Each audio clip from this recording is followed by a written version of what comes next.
There you go. Well, I'm really excited to talk to you. Love you to introduce yourself, and I've got a lot of questions to ask you.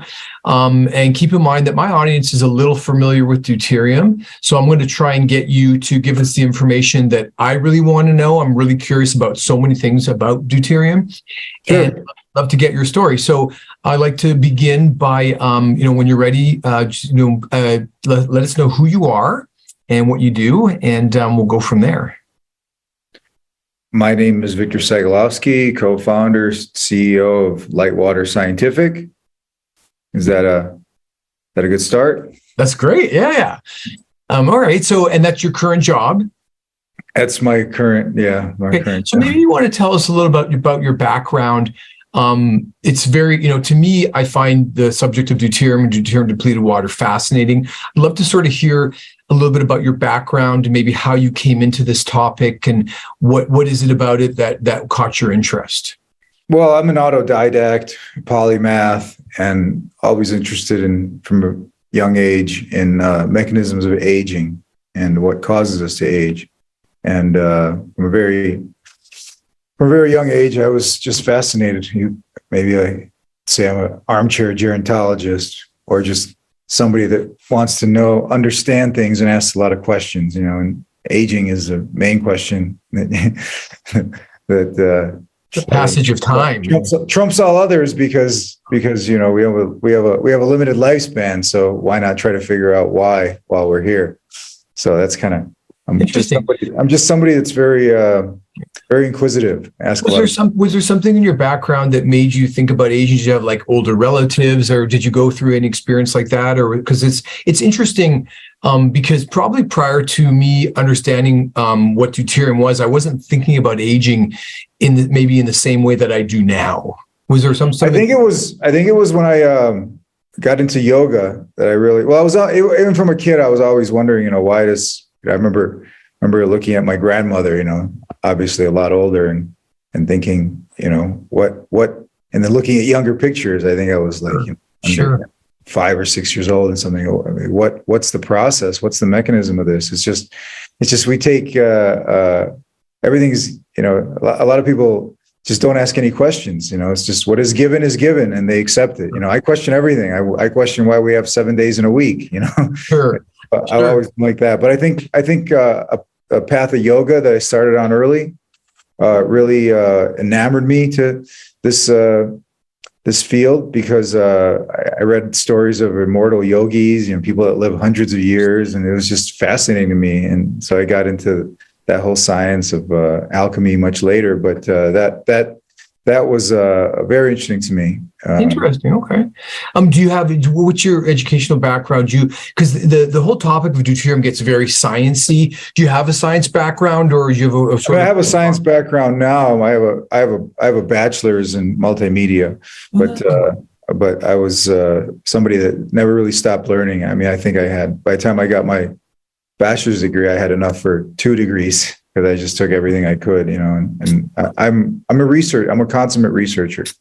So what was your introduction to the topic of deuterium? How did this sort of come across your plate? My first interest in health was in food as medicine. So I realized you are what you eat. That really set me off on the path. And then deuterium came into my field 2004, when I read an article in Search of the Fountain of Youth, actually. Was the name of the article, and it talked about why these people, these 2 populations in Siberia and other places had so many more centenarians than anywhere else in the world. Wow. Okay. That really, and it just made sense to me, because I started off in food as medicine, essentially, how to heal yourself through your diet, and then were you looking at a ketogenic diet? Was that because that's a long time ago? Was that sort of one of the focuses? I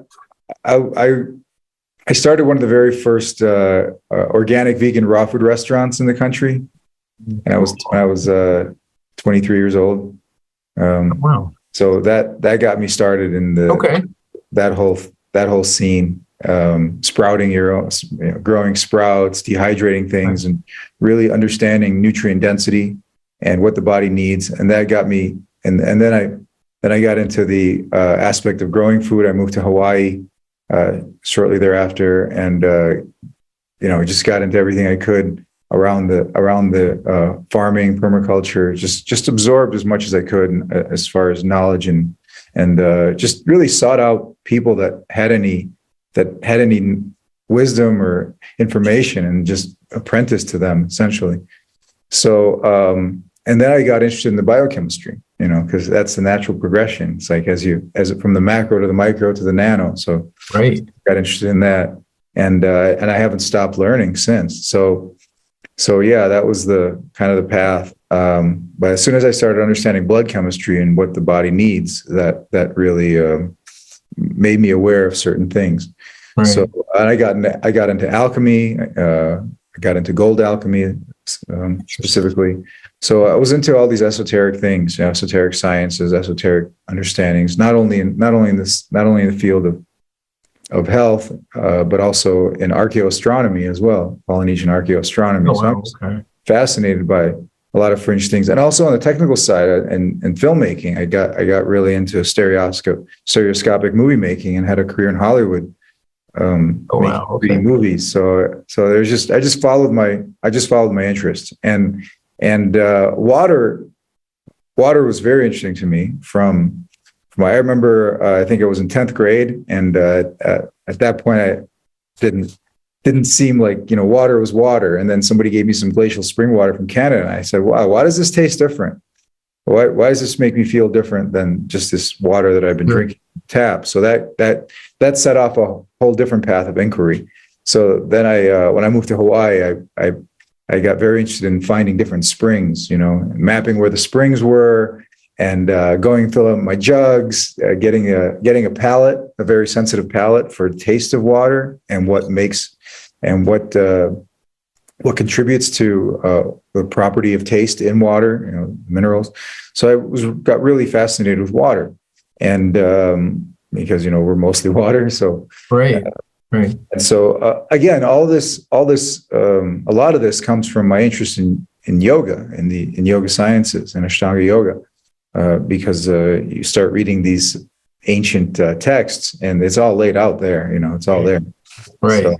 So I just try to follow a path based on that, but combine that with everything that is new, in terms of science and discoveries that we have now. So it's a combination of bringing back those things that have been lost that still exist in written form and through and passed down in the oral tradition from teacher to teacher, and I was a beneficiary of that as well. So did you have an aha moment where, sorry if I interrupted you, was there an aha moment? Because I know, so I'm really getting a better understanding of how you got to this place. So you really came from the health and wellness industry, and you have an unusual background in being involved in media and that. So seeing all these different things come together. So was there a point in time where that Deuterium struck you as something, Yeah, the aha moment was when I read Dr. Abdullah Olgun's paper, 2007 paper, where he describes how deuterium damages the ATP synthase nanomotors. And that was just like, it was like, this is because up until then I understood, I read all the studies and literature on, hey, less deuterium is good, more deuterium is bad. These people live longer, they're healthier because they're drinking water that has less deuterium. I got that part. Even when I was a vegan, I was primarily ketogenic in my veganism, which is very hard to do, but I was primarily focused on energy from fat consumption because I understood the biochemistry. Sure. But I'm somebody that likes to validate things. So that when I read Dr. Olgun's paper, that validated for me, because here he was explaining a mechanical process, so a mechanical problem, if you will, that we have in our biology, and that just set me off. I said, this science is legit, even though I didn't have any deuterium depleted water at that time. Sure. But I practiced deuterium depletion by dry fasting. I'd go for a week without food and water. Wow. Which is a whole different Well, that's cool. My logo for my record label is a cross section of ATP synthase. Is actually. Yeah, I know. What blew me away. So, because as you can see behind me, I'm clearly into the media component of this because I really want to share my message. So I really focused on certain things. But when I got into the actual understanding of the stereochemistry, the structural biology of proteins and everything, I had my mind blown by this rotor. This is the nano machine that Mother Nature created that all multicellular life uses.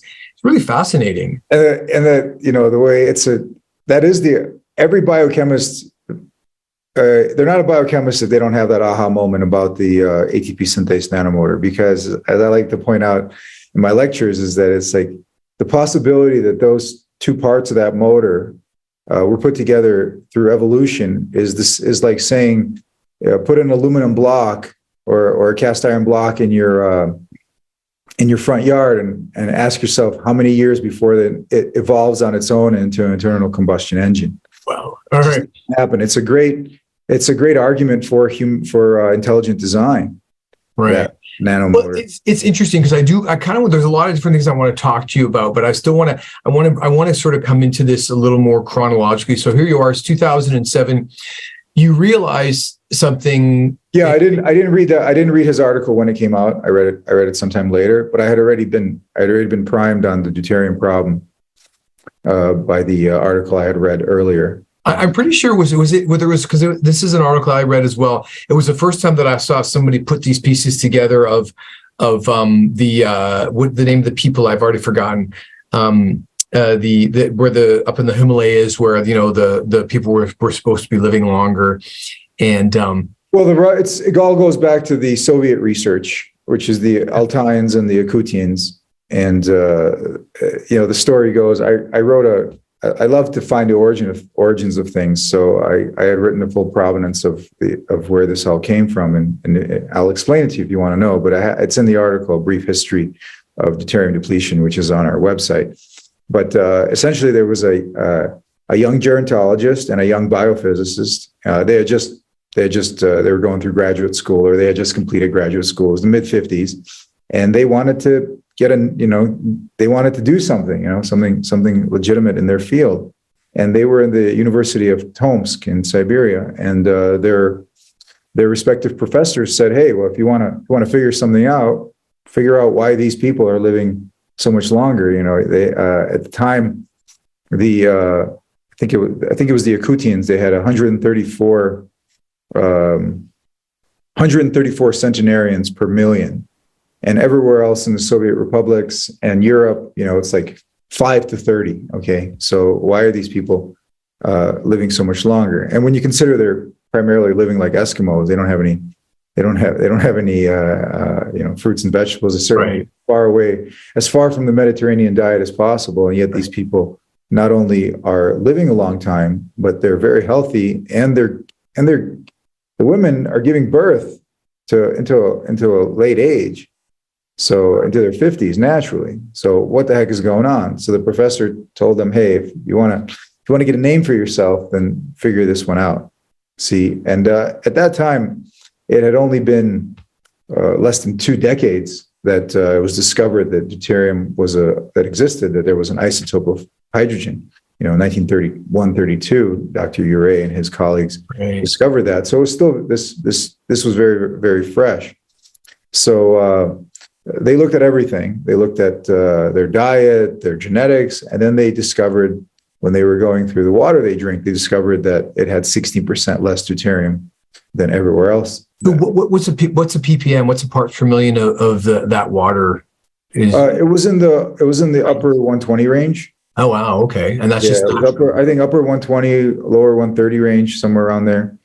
I don't remember specifically. I remember it was 16% lower than the ocean, which is 155. Wow.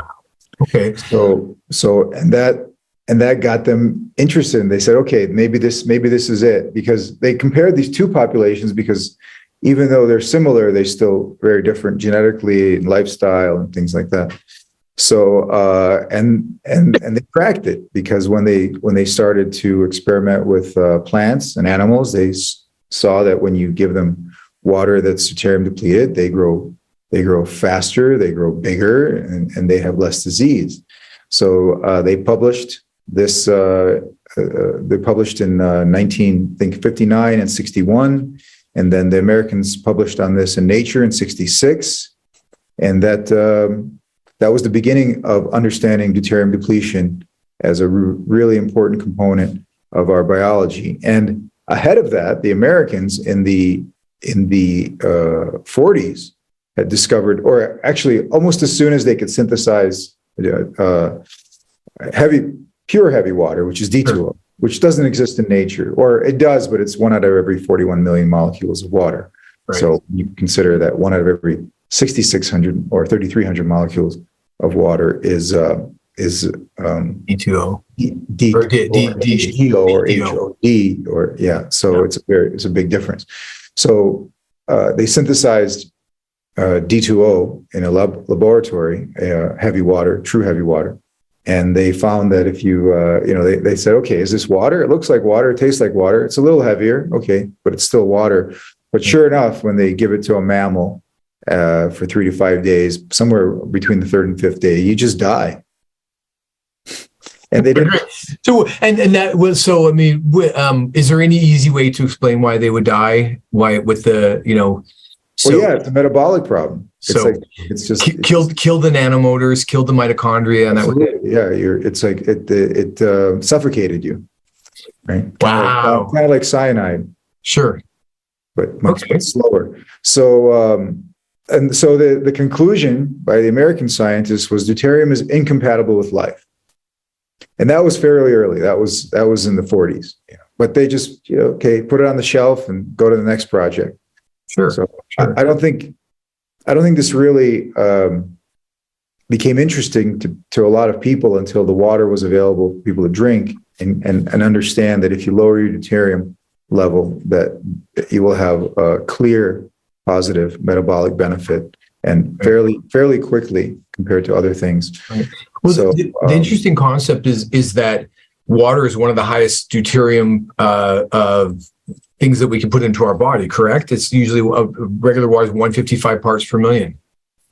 The ocean is 155.76. Tap water, about 150 on average. Tap water, yeah. Well, coastal water is 150. It's completely dependent on the hydrological cycle.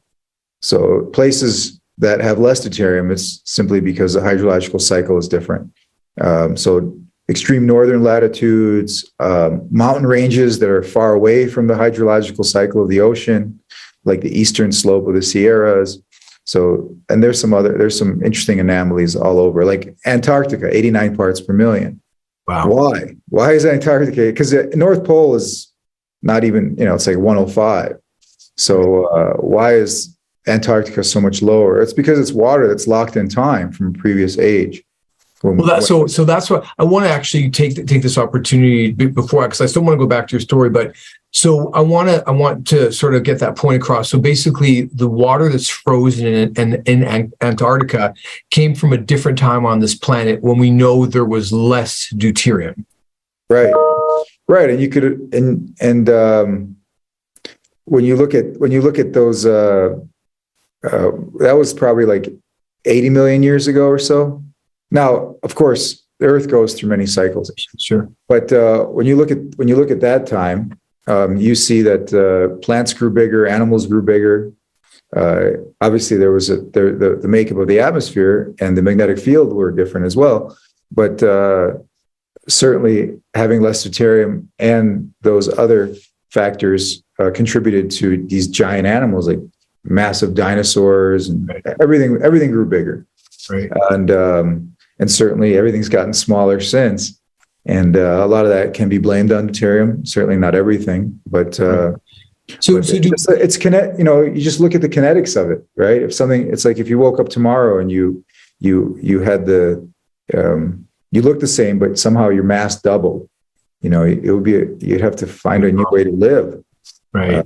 To carry yourself. So it's purely a mechanical problem that we have. But on the kinetic side, it's just I talk about the quantum mechanics of it and the quantum tunneling. Hydrogen is the only element that does quantum tunnel. In fact, if it didn't, we wouldn't exist. So we have to, all life in the universe, as far as we know, has to break the laws of classical physics in order to exist. And it does so through quantum tunneling, meaning that we don't know how it's like teleporting, right? That an atom appears on one side and all of a sudden it's on the other. Right. And we don't know how it got through that. It didn't climb the mountain. It went through. And so hydrogen is the only subatomic particles tunnel, and hydrogen is the only element that tunnels. So again, if it didn't, we wouldn't be alive. Right. And deuterium, it still tunnels, but much slower. So it just slows everything down, right? It just kinetically creates a problem for us. It's really, so to me, some of the most fascinating stuff is the kinetic isotope effect. Yes. The idea that so basically, I kind of want to talk about a few things, but so let's just finish up with you. So basically, to me, this makes perfect sense, because when I heard about deuterium, I was wondering why people weren't talking about it, because this was very obvious to me that this is kind of basement level of health. This is where it comes to rest, right? Well, it's a core intervention. Yeah, it's the upstream problem. Well, I like to think of deuterium and hydrogen as a 0 and a 1 from the world of computers. And when I started, I'm not sure if I shared this with you when we were speaking, but I read the book Defeating Cancer. And I read that about 7 years ago. And it took a while for it really to sink into my head what was really, this deuterium is literally the passage of time in biologic systems. And starting to think of it in that way, that it's a net energy loss over time. Right? If there was no deuterium, would biologic systems could we live forever? Is the question. No, we still have the problem of producing endogenous radiation. That's ultimately what takes us out. Okay. We just run a little hot. As a byproduct of life, of energy production. We also, it's just, it's the radioactive isotopes that take us out. Oh, interesting. Okay. Potassium 40, for example. And there's no solution for this yet. I think I understand the problem, but there's really no solution, because those radioactive isotopes, when they produce beta radiation, alpha radiation, that creates double strand breaks in our DNA, and then so our cells being copied. Is this a new theory of aging? Because I know everyone's looking at the free radical theory of aging, telomere theory of aging. I think about the deuterium theory of aging. And so I haven't really thought about other isotopic buildup in your body causing. That's interesting stuff. I've never really heard that. Is that a known theory that is discussed amongst physicists or chemists? I don't know how well known it is. There have been some people over the years that have talked about, this is kind of my theory, and the endogenous radiation damage theory of aging. I can't take complete credit for it because I understand it thanks to the work of scientists in the biological transmutation. So okay. When I started understanding biological transmutation, the work of Kurvron, Vysotsky, even Panos Pappas, who I knew personally. And then I like Panos Pappas, I ran my theory by him, and he goes, "Yeah, I think you got something here. This is pretty legitimate, because you just look at what if we're a copy of a copy of a copy, right? Like a Xerox of a Xerox. You know what happens when you keep taking a copy of a copy. You lose resolution. So same thing in our bodies. There's more opportunity for errors in transcription. Yeah, and so. Ultimately, you can repair single strand breaks, but double strand breaks, it just creates a mutation. So, and that eventually leads to a kinetic loss of energy. So, yeah, I think I think it's my theory. Okay, I like it. I'll take credit for it, if you start researching it, you'll see that it's just cool. These isotopes, these unstable isotopes, is what ultimately limits our lifespan.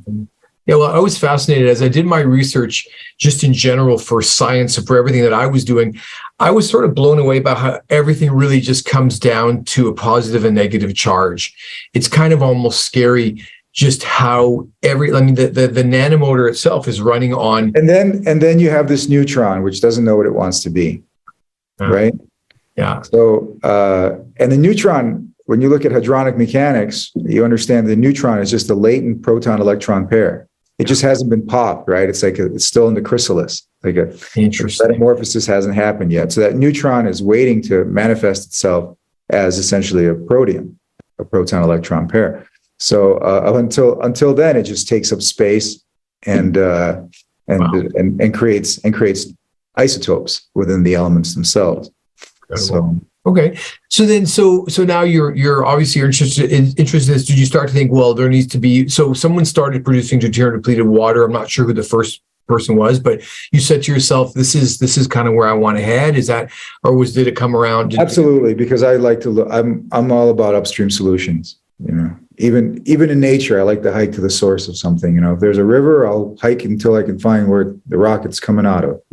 Where's the source of knowledge, right? Where's the source of wisdom? Where's the source of life? One of the most fundamental questions we have is, how does life begin? How do we go from a bunch of amino acids floating in a nature's petri dish to something that replicates itself, right? So these foundational questions have been fascinating me from the beginning. I love. So when I got into Harold Urey, I thought it was just kind of trippy that he was involved in the experimentation of how quickly we could create amino acids. But right. He was also instrumental in the creation of the atomic bomb.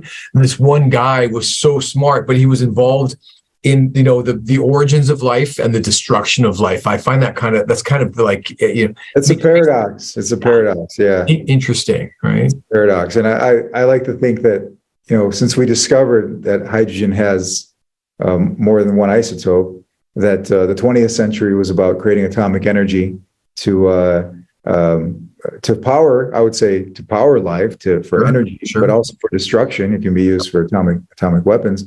And I like to think that 21st century is about discovering the atomic power within, when you reduce the isotope.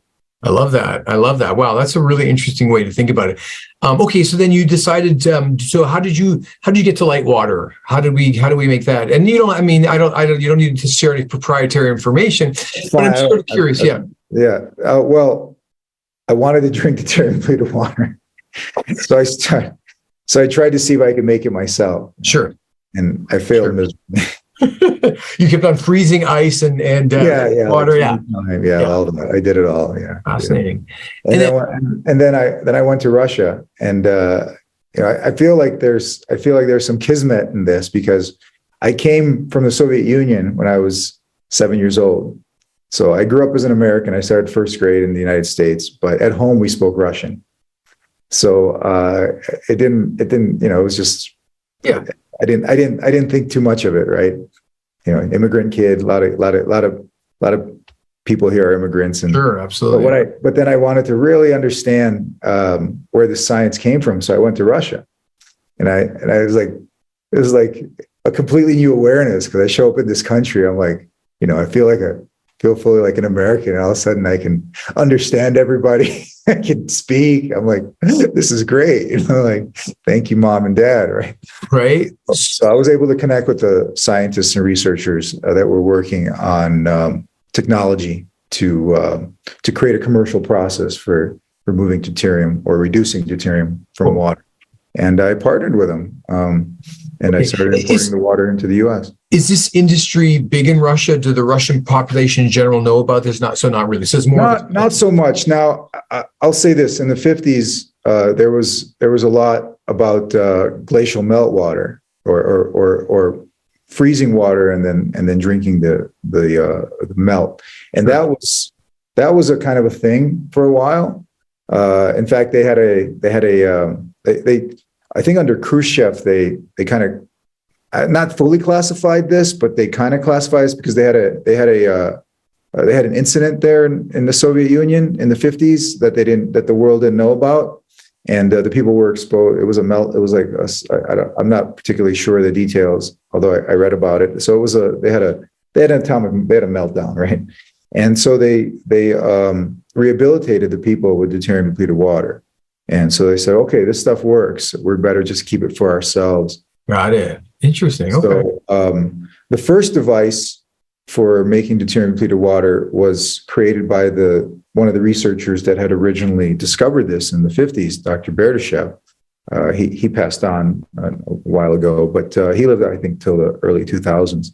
But in Kiev, in Ukraine at the time, in the early 1990s, he had created a couple of devices that were taking advantage of everybody in the world, the few companies that make deuterium depleted water, they take advantage of the phase change, right? So you're able to remove it when either water boils or water freezes. Well, in his case, he made a device that worked on the freezing side, okay? And he was able to get about 25% depletion. And then and that's about all you could do with freezing. And then later in the Institute of Fine Technology in Moscow, they figured out a process for using the boiling point.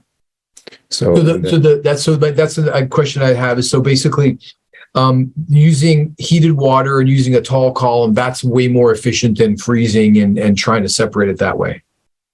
Incredibly so. And if you were to do this kind of process at home, which I was trying to do in the early 2000s, right, where you just freeze it 20 times, right.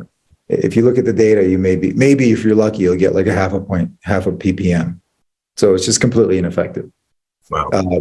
That said, Dr. Berdyshev did figure out a way, and the machines no longer exist as far as we know, but the plans are there. So I looked at them, and very complicated stuff, super complicated. And but he was able to get about 25% reduction. But yeah, the boiling point side, you can do a lot better. And this is what I think there's like five, maybe 6 companies in the world that can do this. Nobody shares their notes, so everybody came to this on their own how to do it. It's just it's hard because you think of water filtration and you're removing contaminants from water, contaminants that aren't water. Yeah. When you're doing deuterium depletion, you say, okay, deuterium is a contaminant, a natural contaminant, but it's a contaminant to our biology. But you're removing water from water. So you're removing one type of water from another type of water. You're trying to separate the HOD from the H2O. And they're so similar, right? Their masses, they're slightly different, but they're, they're so close that it becomes nearly impossible to do it. And so my colleagues spent over a decade trying to figure this out. And one of the things I was thinking about is, just because I've been on this topic so long, is that I know that everyone's really into red light therapy, and we know that sunlight separates water and creates an exclusion zone, and that gelled water, from what I know, that gelled water can help to keep deuterium out of our biologic systems, so that maybe infrared radiation. Not that the gelled water keeps the deuterium out of our system, as it said, everything upstream of that is making a selection between the heavier water or the heavier hydrogen and protium, the lighter hydrogen, and it's limiting it, right? It's limiting it. So if you talk to Dr. Borosh, he'll explain to you why the Krebs cycle is so complicated. And this is something that fascinated me from the 90s. It's like if everything in nature likes to take the path of least resistance, why is this Krebs cycle in our biochemistry so darn complicated? And it turns out it's a series of gates to limit deuterium from the electron transport chain. And when you look at it that way, it all starts to make sense. Yeah. Well, our biology is designed around this extra neutron. It's obvious.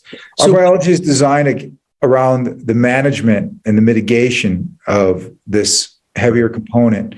The problem is water is too stupid, or sorry, not water. Oxygen is too stupid. It doesn't have a central organized nervous system. So oxygen doesn't discriminate. If oxygen discriminated between protium and deuterium, we would not have this problem in the universe. So I just want to clarify to anyone listening that most all biologic systems, transporters, proteins, enzymes, are all designed to favor picking up a hydrogen rather than a deuterium.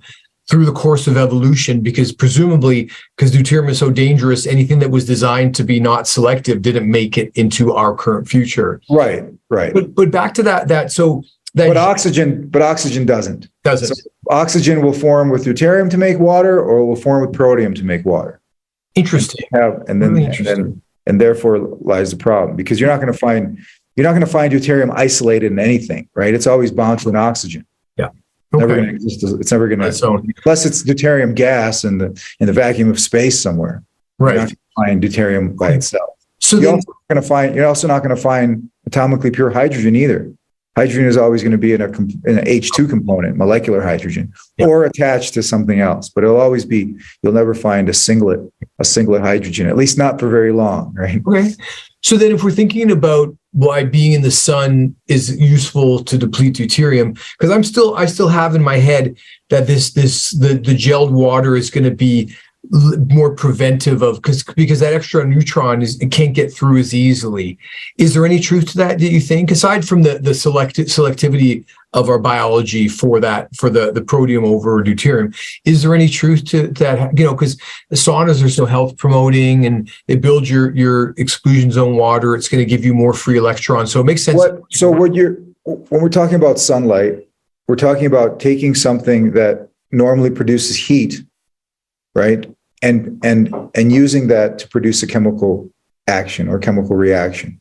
And certain wavelengths of light do this, right? Instead of creating heat in the body, they produce a chemical reaction. And when it comes to the electron transport chain and outside of that, what's happening is it's changing the viscosity of the water. It's making it flow better. And that's what those specific wavelengths are doing.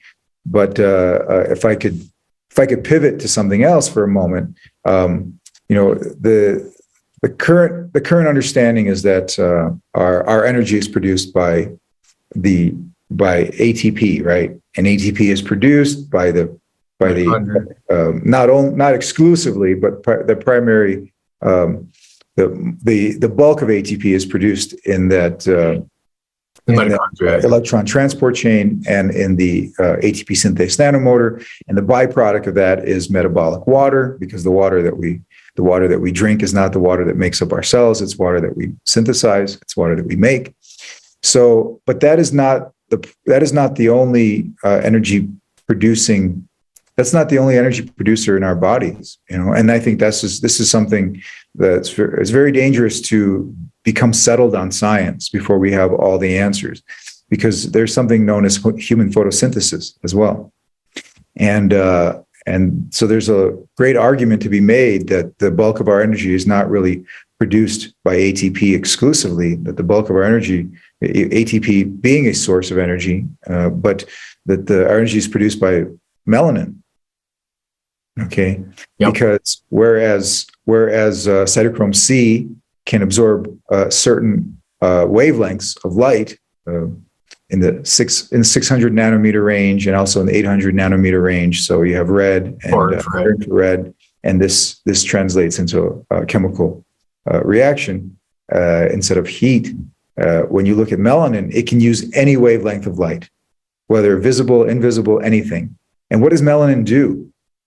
Melanin, it breaks water and creates water. So it's able to reduce hydrogen back to you with the use of oxygen back to water, and it's able to break water and create hydrogen oxygen gas. And it does this continually, because if you look at a good question for a biochemist would be, okay, we understand it's settled science. ATP creates our energy, and we make our body weight and a half. 1.5 times our body weight per day in ATP in order to exist. So that's the settled science, is ATP produces our energy. But the question to ask is, how does the nucleus of the cell get any energy? Because there's no mitochondria in the nucleus. Right. So where does the nucleus get its energy? And if you look at the nucleus, it's surrounded. It's like a shell of melanin. And so water is being broken into hydrogen and oxygen, and it's being reduced or combined back into water as well. And in both of those, you get energy, right? So melanin is able. It's panspermic. It's like it's able to use any energy. It can exist in the vacuum of space, and it can use any energy to power itself. So there's a big argument, and that this is the work of there's a work of a number of people, but I think Dr. Solis Herrera wrote a great book called Human Photosynthesis, which just blew my mind. So Mother Nature doesn't make mistakes. If the starter model was a plant and it used sunlight, she wouldn't trash everything to make a human. We would basically be maintaining some of the best stuff. But it looks to me like in humans, melanin is chlorophyll. And that's basically, is that what you're saying? So in plants, chlorophyll is what takes sunlight and helps transform it and take into energy. And we do the same thing with melanin. Yep. We take sunlight.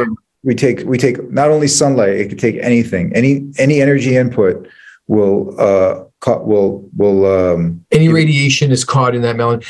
Anything. It will use that as a fuel source to do its primary function. So, I've looked at the structure of melanin before. It's an awful lot of carbon rings with a lot of pi electrons. So basically, it's an electromagnetic radiation trap.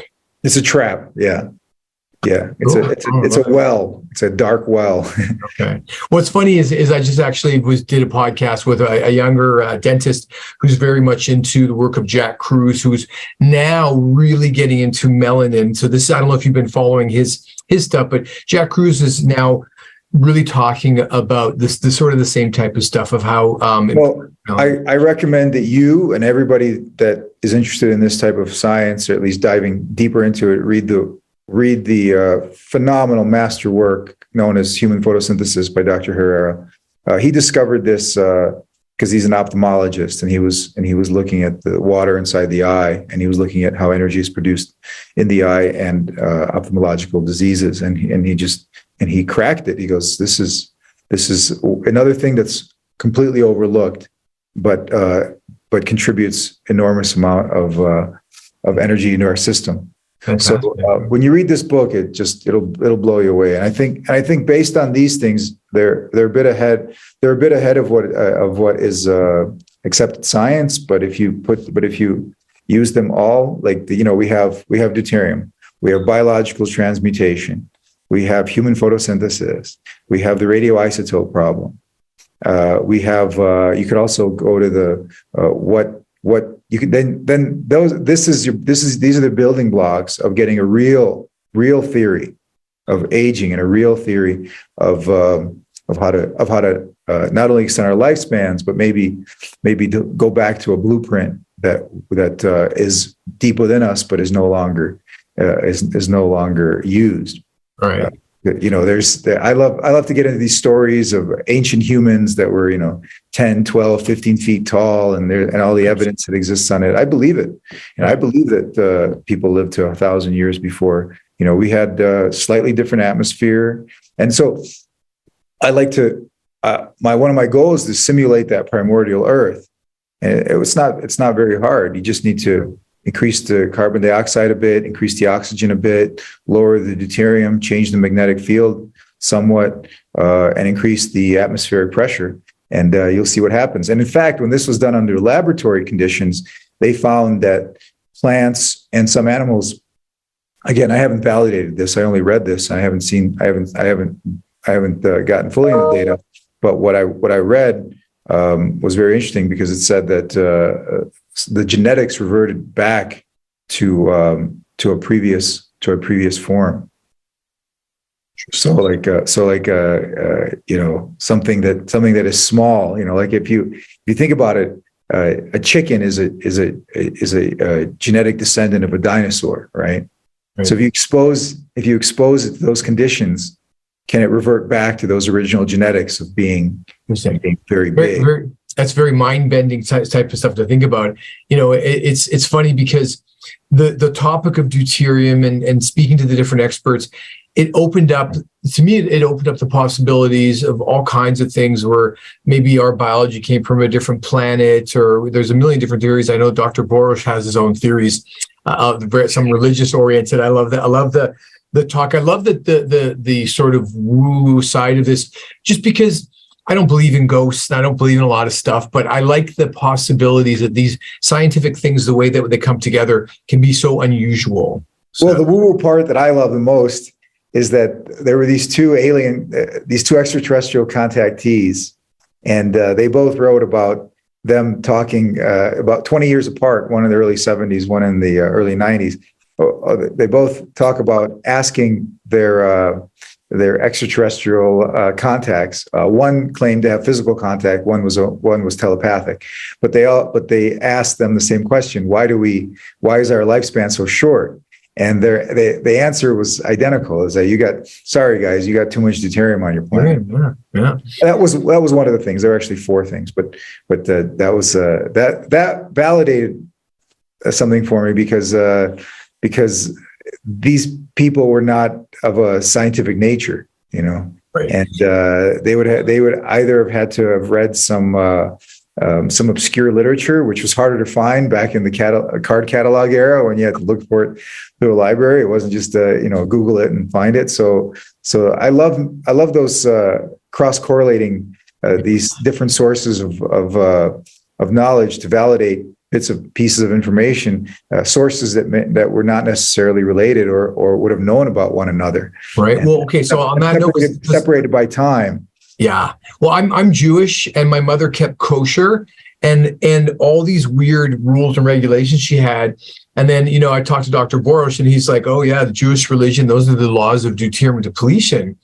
Yeah, he does. Reuben and Serlo and deuterium and all. And the way it came together in my head, absolutely. Why does my mother salt the beef?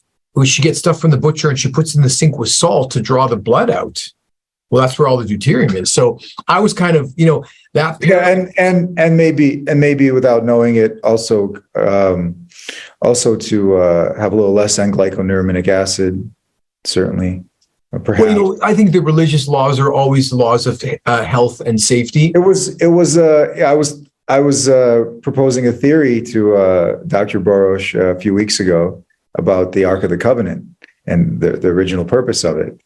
Oh wow! I love this type of stuff too. Yeah. I like to crack these mysteries. Well, I want to actually, because there's a whole different road I'd love to go down, maybe on a different podcast. But now, as we're getting, because I like to keep them to about an hour. But now I wanted to talk some practical stuff about deuterium depleted water, and I want to ask you some questions. So, do you drink it? How do you recommend people drink it? Who should drink it? That type of stuff. So you drink it? Is that the only water? I tell people we have two types of customers: those who can afford to drink it and those who can't afford not to. So I think this being a new standard in water purity, everybody should be consuming it, or at least if they're not, they should understand what deuterium depletion is, and they should at least focus on a more deuterium depleted lifestyle. Right. And lifestyle has to do with more fats in your food, less meals. We're chronically overeating as a modern society. And certainly practice those types of. If you look at how just a simple equation of how much ATP is produced from glucose versus how much ATP is produced from ketoacetone or ketone bodies, you see that it's like 3.5 times more from fat. So that makes perfect sense. So it's you just look at it. You just look at the science, right? Yeah. So when I got into this as a business, when I got into importing deuterium depleted water, I had never consumed deuterium depleted water. Like I couldn't get any, Right. But I fully believe in the science, and the science didn't prove us wrong. It proved us right, which is phenomenal when you could on paper reason out something that will work for you in a real world scenario. And it sure enough, it did. Works, yeah. So who needs to drink it? I think it's a new standard of water purity, and more people will be exposed to this as time goes on. And how do you drink it? Well, the goal is to lower your deuterium level by about 20%. So you can do that by diluting it. It's an expensive water to make. It's expensive water to sell, and consuming it is costly, especially people that are used to not paying anything for water. Right. Like someone like yourself. So if you have an unlimited amount of deuterium depleted water, is that the only water you drink, or would that be lowering your level too much? How do you incorporate your deuterium? even if you drink it straight, I don't see how you can lower it too much because you're always going to be fighting against it. You know, you're not going to be able to drink it all the time. What if you travel? I try to take it with me, obviously. What if you're just out and about, you know, or just the diet, you know, just even like I was able to get down to in the 80 ppm range, and I found that was like too much energy for me. Like Really? Okay. I work a lot. I work a lot online, right? So I love to exercise, and I'm very fit, but I'm not living like an athletic lifestyle, right? Sure. Where I'm training every day, and I found that if you get down to like in the 80 ppm range, you want to take advantage of that, right? So and that took like eating less. That took, you know, doing a sauna every day or every other day, a lot of light exposure, consuming 10 ppm straight. So sauna I'm at about 100 parts per million. Will sauna amplify your depletion of deuterium because you'll sweat out more deuterium? Is it an opportunity to get rid of it, or is it, you know? Yes. I mean, you'll lose, you know, just you have, if the water you replace has less deuterium, your body will have less deuterium. Okay. So when you sweat out, so I have like just a couple of technical questions. I don't know if you're the right person to ask this to, but your body's going to collect this to get rid of it, and then it puts it into you get rid of it in your sweats and your waste products, or in your breath. You breathe your breath. You know, you breathe out a liter of water while you're sleeping. And so so your breath has a higher component of deuterium to get rid of it, or potentially? It's just the water that's in our bodies, right? And I'm talking about extracellular water here. Yeah. Okay. And that extracellular water, if you consume water that has this is mechanism known as hydrogen exchange, right? That we were kind of referring to in the beginning here. Yeah. So if you consume water that has less deuterium in it, and then less than the water that you're losing. So if the water that you replace has less deuterium, you will start lowering deuterium level in your body. And what I noticed is it's after you do it for a while, for myself, I noticed my deuterium level started going up. I'm like, how can that be? Because I'm consuming a lot of deuterium water, and I realized that I think that the tissues started dumping deuterium. And I have no proof of this yet. No real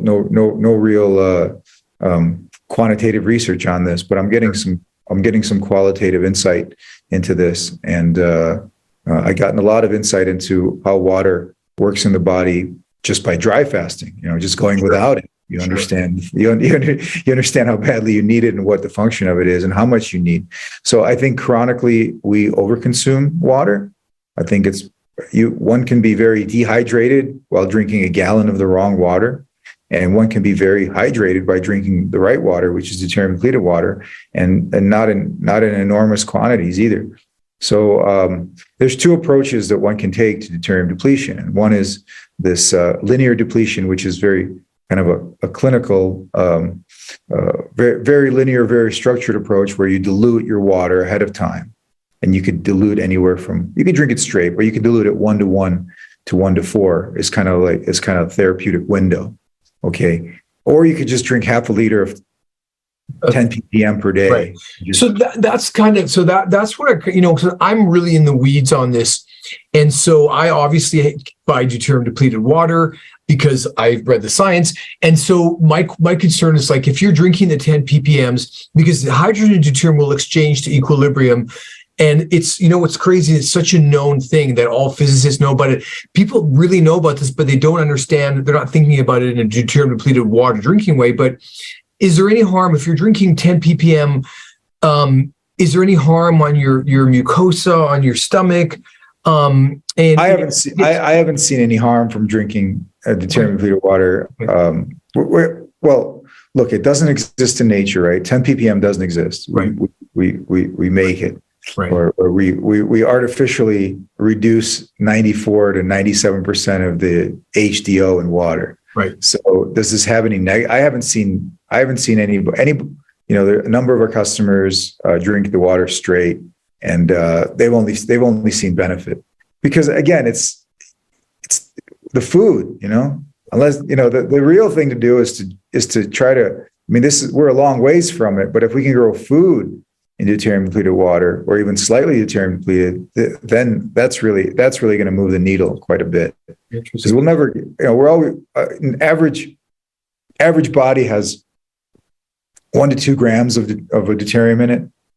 So, and it's just something that's here, but okay, yeah, so if you could grow all your food in Antarctica, I think you could live for. Well, okay. So now there's a huge, everyone's really down on industrial seed oils. Obviously there's a lot of things that are bad about them, but one of the components that I've been struggling with for a long time is that aside from the glyphosate or the toxins that these GMO products are made with, are all these vegetable oils high in deuterium because they're terrible for you?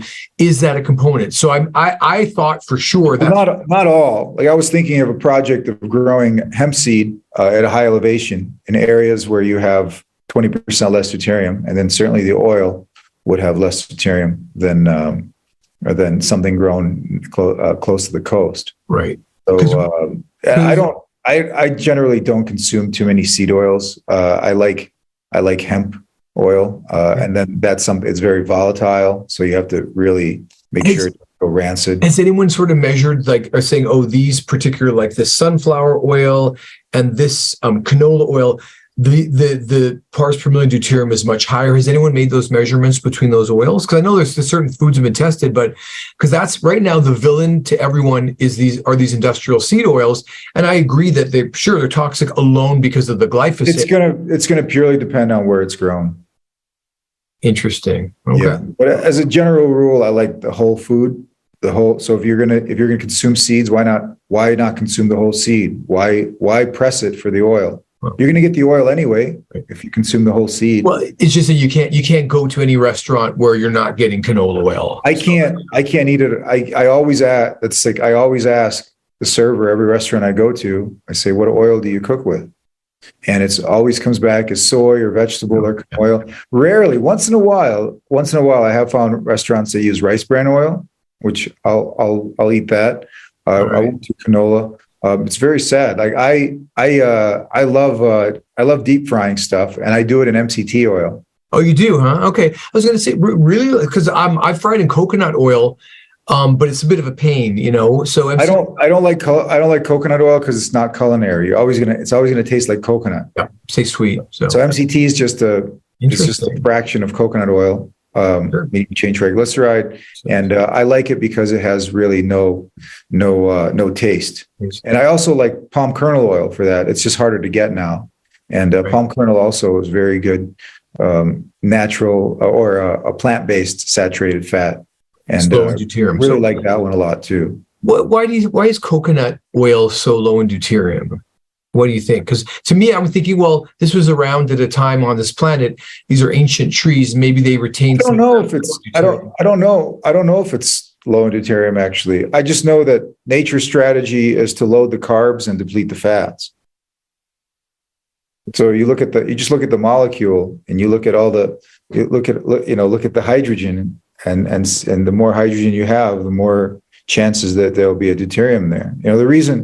One of the reasons why deuterium increased on this planet is because, or in fairly recent times, the last 120,000 years, is because you had the ice age, and then those glaciers melted. Well, what's locked in them? What's locked is methane, and methane is, by virtue of what it is, higher in deuterium.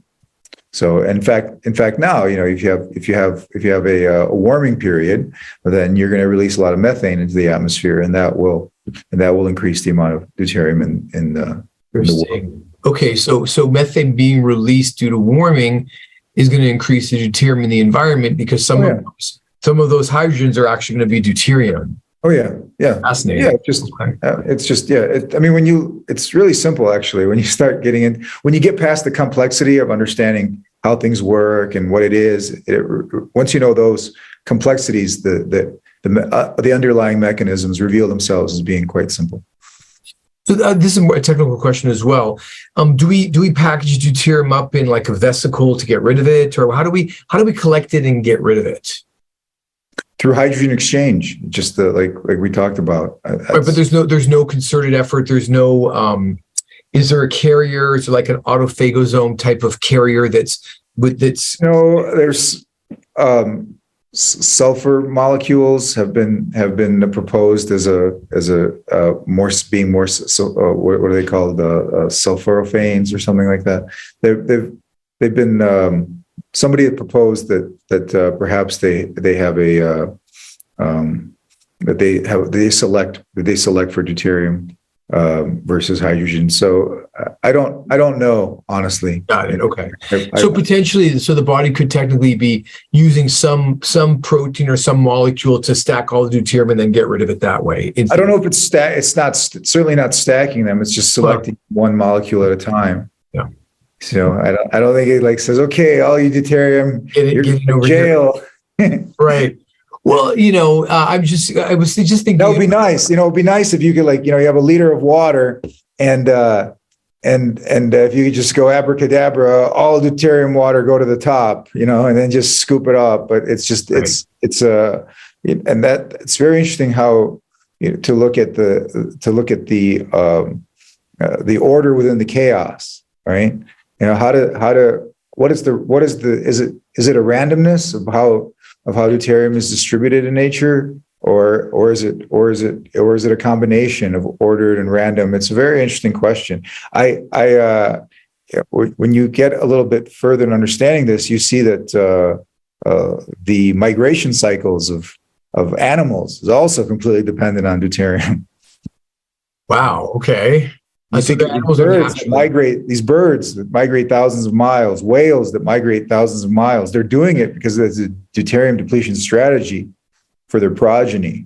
It's a deuterium depletion strategy that is meant to ensure a higher probability of survival for their young, for their offspring. So basically, animals they want to have their offspring in low deuterium areas, or they want to Right. Or well, not always, but in birds certainly is the case that migrate to northern latitudes to lay their eggs.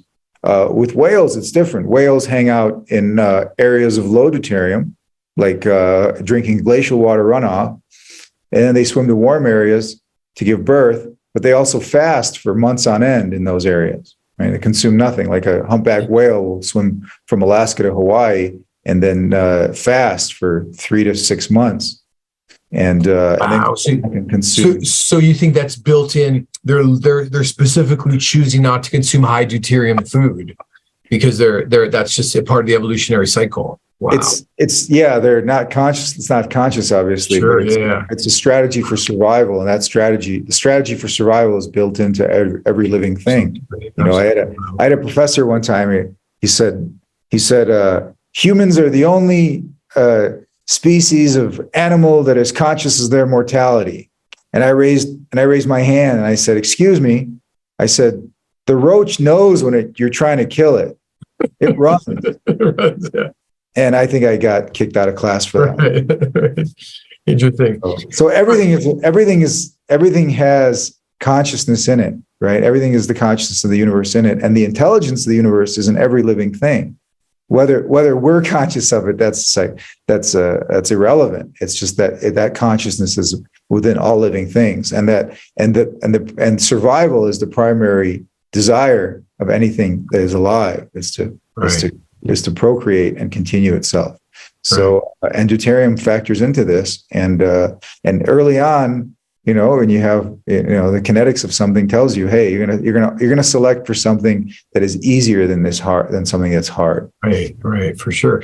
Okay, so we sort of coming to the end of our time. I would like you, I'd love you to give just your thoughts and tips, like what can the average person do, or what do you recommend when it comes to deuterium, and then how would people find you if they want to know more and drink deuterium depleted water or try it? They can go to the website. We don't sell in any stores. We're just drinklitewater.com, and Litewater is spelled LITEWATR. So drinklitewater.com. Also, you can go to, we also offer testing. So we test saliva, and you can get that on our website, or deuteriumtest.com will also link you back to our website. I also set up a website, deuteriumdepletion.org, which has a lot of the studies, or at least everything I could find over the last 60 years having to do with this science. That's there. So we also periodically host a deuterium depletion summit, where we invite these leaders in the field, some of them which I mentioned, and we recently had one.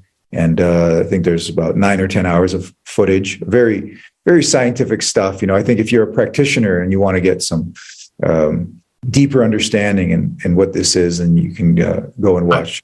I watched. I loved it. So it's not for everyone, but no, it's not for everybody. It's actually for a very small number of people. It's people that are obsessed with biochemistry and understanding the mechanisms of health and aging. That's who it's for, and it's also for those people that want to help others. Okay, and want to have a deeper understanding and why they're recommending something. Right. So yeah. And then any goals that you have for yourself and your company of what you'd like to see? My goal is to create a facility here in the United States. So we've already started on preparation for that. So my goal is certainly just to increase production. So it's a whole technical challenge separate from the challenge of turning the world on to something that's completely new. That's a challenge in of itself to promote a new standard of water purity, which is the practical fountain of youth. That's one challenge. But the other challenge is the technical side of increasing production, because it's very we don't make much. It's very difficult to make. It's an expensive process. It takes an enormous amount of capital to even start. And I put a challenge out to everybody out there that maybe there is somebody among us that can develop a process where this can be available to everybody on the planet, because there's nothing that exists. There's no home unit that exists. This is the equivalent of us talking about how wonderful it would be to have a light bulb while we're sitting around a campfire in the 1850s. Okay. Right. So I think it's coming, but nobody has yet cracked this problem of how to easily reduce or remove HOD from water. And as soon as somebody figures that out, then it's going to be phenomenal, because it's going to open this up to everybody on the planet. And certainly it's just something that we need. I wrote an article called Deuterium, the elephant in the space capsule, because in that article, it's a kind of half humorous and half serious article with citations and references talking about how if Elon Musk and others want to go to Mars or even the moon, they're going to have a serious problem. Okay, they're going to get there and they're going to realize that the water they're making there is going to be 5 to 7 times higher in deuterium. So metabolically, these people aren't going to last. So, and plus, under the stresses of an extraterrestrial environment, being out in space, you're getting bombarded by so much more radiation than you are here on Earth.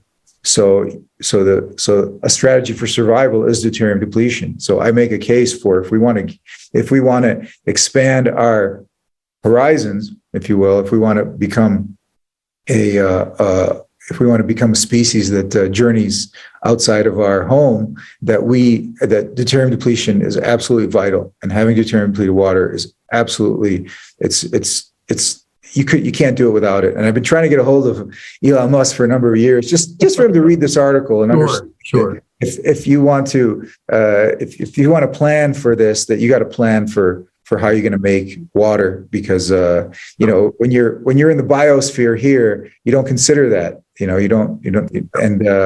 And when you're extraterrestrial, it's going to be very important to be deuterium depleted. And this has been proven in a number of studies that I referenced in my article, how important it is, the radioprotective benefits of a deuterium depleted body, and of course, what happens to you if you're drinking water that's 300 ppm versus 150 ppm.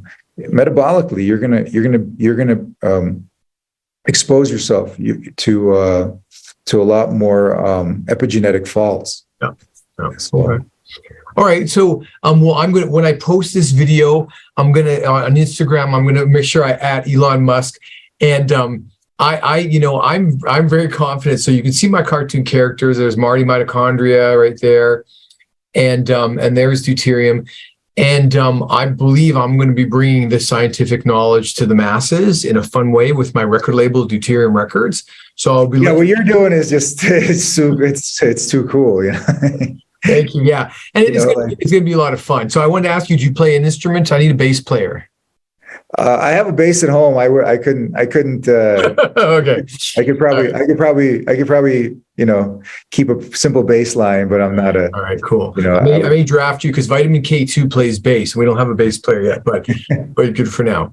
All right, great. Well, I want to end this podcast here, but I would really love to talk to you again, dig a little deeper, because I really like the sort of super science fiction-y stuff of this. I think it's fascinating. And I want to thank you. You really brought a different perspective, because I've interviewed a lot of different people on Deuterium, and I kind of wanted to get your take on how you got into this. It's been fascinating. So thank you for your time. I appreciate it. Thank you. I appreciate this too, because I rarely have a chance to speak about these, about more of the getting more into the esoteric nature of things. Excellent. Oh, and please send me, if you don't mind, send me your article. I'd love to read that. That sounds really fascinating. I'd love to you put together the science. Excellent. All right, great. Well, thank you very much, and look forward to speaking to you again. Thank you. All right, thanks. I'm going to pause it here. Hold on. All right, excellent. That was fun. Thank you. Yeah. This is. I mean, what you're doing is, essentially, children will know what deuterium is. Correct. That's correct. You have to understand, I have a really clear mission. I'm going to edit this out, but what's happening, how my story of my life was quite difficult. And I'm here to educate kids to get them excited about science, so that by the time they're in later years, they're more interested. It's so they don't have to start to learn this. They already know what a stable hydrogen isotope is. It's in my songs. So, well, it's fantastic, because just we went to, when I went to Russia, everybody there, nobody like here, like you can speak to a room full of doctors, whether it's 100 or 1,000, you'll have one that raises their hands about, what deuterium is? Oh, I think I heard about it. Remind me again. I don't, you go to Russia and it's like every school kid knows what deuterium is. Well, we can hopefully make a change here. I'm Canadian. This is my new home country. So hopefully we can make some improvements. Where are you? Where in Canada are you? Was born and raised in Winnipeg. Oh, okay. Cool. Yeah, I went to school in the East, but I lived in Vancouver for a while. Okay, cool. Yeah. I'm I have a lot of friends in Canada. Our marketing director is based out of Canada. We have. Oh, cool. We make the water available to Canada at a break even, or even at a loss, just because you can't. Well, I'm going to tell you right now, someone who figures out, because of what I'm doing, I mean, I'm going to make some people a lot of money. Just maybe the people haven't figured it out yet. So I'm going to bring this to the masses in a fun way. So one of these days I'm going to be able to retire from my day job being a dentist through these activities. Where are you practicing? Los Angeles. I'm in LA, Manhattan Beach. Yeah. Do you do biological dentistry, or? I don't. I'm at the end of my career. This is my 33rd year in practice, and I can barely get these guys to stop giving fluoride treatments because, so I focused on this aspect of the science that I'm interested in. It's a whole different life and career doing ozone and being a biologic dentist. I'm done. If my hands never touch another drill, I'll be happy. You'll be happy. Yeah. Yeah, I'm moving into entertainment and I'm calling it infotainment, because kids are going to be talking in completely scientific terms before their parents understand what they're saying. My cartoon characters, enos, endothelial natural oxide synthase, SOD, superoxide dismutase. These are my cartoon characters. So kids are going to be saying, "Mom, this is superoxide dismutase," and the parents are going to go, "What is my child saying?" And they're going to look it up and go, "Oh, I'm really happy my child is playing with toys that are going to spark interest rather than be a waste of time and space." So when you get to know my cartoon characters, you're going to learn something whether you like it or not. That's awesome, Joe. It's awesome. What you're doing is it's like God's work, really. I appreciate that. Thank you. And what's so funny is that it takes someone like you who really understands what deuterium is and what health and wellness is to even recognize that, because people are giving me a hard time laughing at me. They don't really get what I'm doing, and it doesn't matter. Oh no, it's because you're 100 years ahead, of course. Yeah, it's cool. I like it. I like where I'm at. So it's cool. And I see you got your characters behind you already. Yeah, it's all. Listen, it's all a foregone conclusion that this is the cover for my book. My book's called The Modern Epidemic. It's basically a wave of, those are all corporate logos taking over our little hunter-gatherer, which is really what's happening to us as human beings. We're being basically poisoned right in front of our own eyes at a molecular level by companies that don't even need the money. So there's a lot of weird. Yeah, good point. They don't even need. Yeah, they don't have. There's no upside. Nope. So anyway, I want to say that for another discussion when we start to go off into the dark side of stuff. So I'd love to have some thoughts, because I know that you have an awareness of a bunch of stuff that I'm not. I haven't paid attention to a lot of stuff, but I want to get that information for you. I want to talk about it in a later podcast if that's cool. I think we're so close to cracking the code that, it's every generation contributes something, and we're here just standing on the shoulders of giants. And if we can contribute a little something to the next generation and in understanding not only aging, but how to remediate disease. And a disease is easy. You just change your diet, start, right? Change your conditions. Yeah. Cool. I'm very, very, very, very appreciative of your work. Awesome. Okay, cool. If you're ever in LA, please give me a call. Okay. Sounds good. Manhattan Beach. Manhattan Beach. Yes, sir. Love that. I lived in PV for a few years. Oh, you did? Okay. So you know the area then. Cool. I know LA really well. I had a career in Hollywood in stereoscopic filmmaking. So I lived in Venice. I lived in PV. I lived in Topanga. I lived in North Hollywood. Cool. Yeah. All right. Well, yeah. So I'm headed in the entertainment sphere and sector. So I'm like looking for, I have a media company I've created. I have animators, and it's a small company, but I'm like an incubator for talent. And a lot of my animations, I don't know if you see my animations, but I'll send you some stuff. Please. Some pretty fun stuff. All right, cool. Okay. I'll get you some stuff by email. It's been great. I'm glad we finally had a chance to connect. Excellent. All right. Yeah. Cool. Take care. Bye. Bye.